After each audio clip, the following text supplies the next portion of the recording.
this port that the Indians have helped construct on the south coast of Iran, because that's going to create this new north-south corridor for Indian Russian trade. Is this the Yes. new block of power in the world? China, Russia, and India. And how is this port going to help your imports and exports?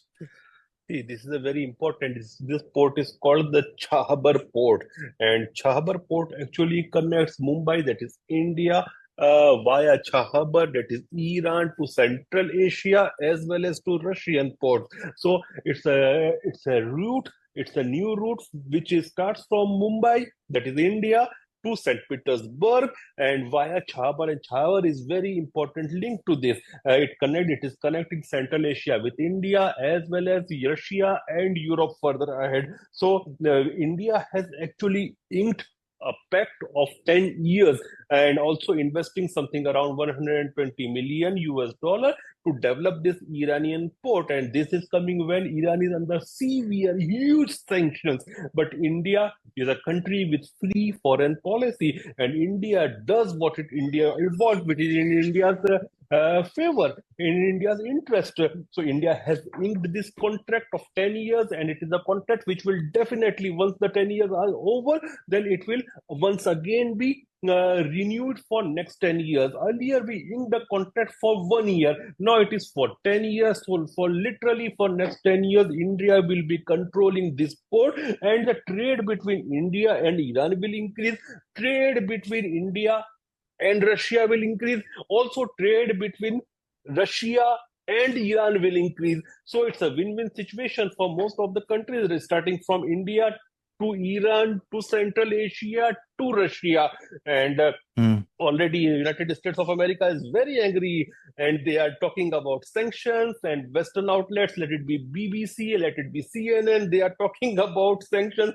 But I have always maintained, my friend, one thing: India is sanction proof. They can't sanction India. We have seen that thing even when we purchased S-400 missile system from Russia. There were threats of sanction, but they were not able to sanction India because they need India for Indo-Pacific. If they want to counter China, they can't do it without India. You tell me one thing: let it be Australia, let it be Japan, or let it be any country in Indo-Pacific who has got boats. It's only India who has got boats, and they are also actually they are also pissed off. I should not use the word, but I'm using the word. I'm sorry. They are also pissed off because things are becoming better between India and China as well.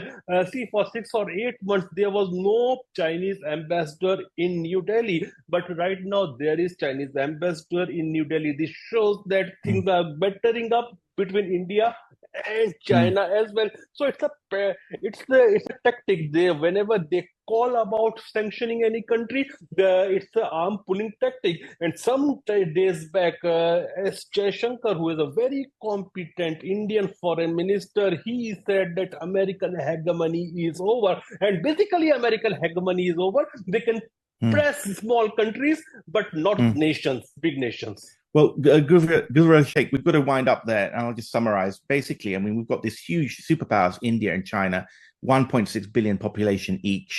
China is probably the world's largest economic power. And then Russia's got the most resources and a very powerful military. This is the world continent. And we in Europe and America, we're the world island. We're kind of peripheral. And you're creating these links to trade with each other and sell each other arms. And you're using Iran as the conduit for that so that they don't have to use the sea lanes, which are still controlled by the American Navy. And I Yes. think